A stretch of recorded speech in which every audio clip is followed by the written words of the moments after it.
बैठी आई आई रामचंद्र बैठी हमारा अंगना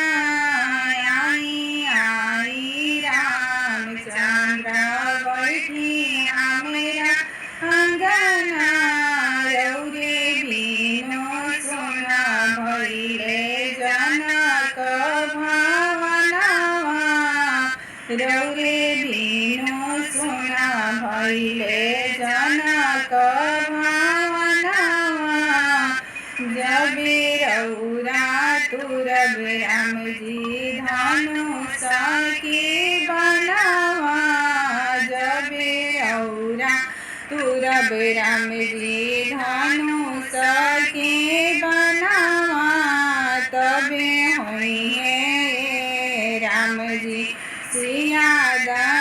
दर्शनवा तबे होइए राम जी सिया